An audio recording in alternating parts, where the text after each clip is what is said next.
കോഴിക്കോട് തളി നവഗ്രഹ ക്ഷേത്രമായ ശ്രീ മഹാഗണപതി ശ്രീ ബാലസുബ്രഹ്മണ്യ ക്ഷേത്രത്തിലെ കുംഭാഭിഷേക മഹായജ്ഞം പുരോഗമിക്കുന്നു. ദേവന് പൂർണ്ണ ചൈതന്യം തിരിച്ചു ലഭിക്കുന്നതിനും പ്രശ്നപരിഹാരത്തിനുമായാണ് ക്ഷേത്രത്തിൽ കുംഭാഭിഷേകം നടത്തിവരുന്നത്. 51 നാൾ നീണ്ടു നിൽക്കുന്ന ചടങ്ങുകളാണ് പുരോഗമിക്കുന്നത്. മഹാകുംഭാഭിഷേക ചടങ്ങുകൾക്ക് ഇന്ന് തുടക്കമാകും.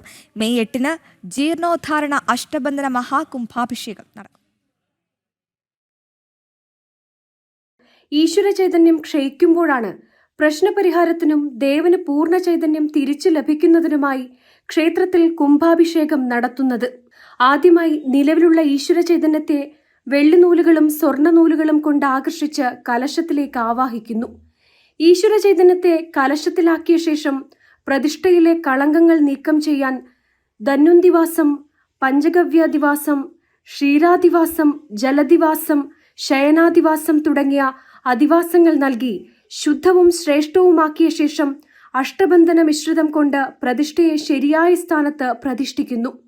51 ദിവസം നീണ്ടു നിൽക്കുന്ന വിപുലമായ പരിപാടികളാണ് ക്ഷേത്രത്തിൽ നടക്കുന്നത്. ഇപ്പോൾ ബാലാലയത്തിലുള്ള ഭഗവാനെ കലാകർഷണം എന്നുള്ളൊരു വിശേഷപ്പെട്ട ചടങ്ങിലൂടെ കലശത്തിലേക്ക് ആവാഹിക്കും.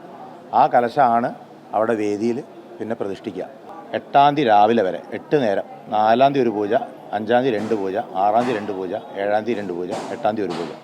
അങ്ങനെ 8 പൂജയിൽ ഭഗവാന്റെ ചൈതന്യം ആ വേദിയിൽ വെച്ച് വർദ്ധിപ്പിച്ചിട്ട് ആ ചൈതന്യമുള്ള ജലം ആ കലശത്തിൽ നിന്ന് എടുത്തിട്ടാണ് നമ്മൾ കുംഭാഭിഷേകത്തിന് ഭഗവാന്റെ മൂലവിഗ്രഹത്തിൽ. ഇന്നു മുതൽ മഹാകുംഭാഭിഷേക ചടങ്ങുകൾ ആരംഭിക്കും. 8-ന് ജീർണോദ്ധാരണ അഷ്ടബന്ധന മഹാകുംഭാഭിഷേകം.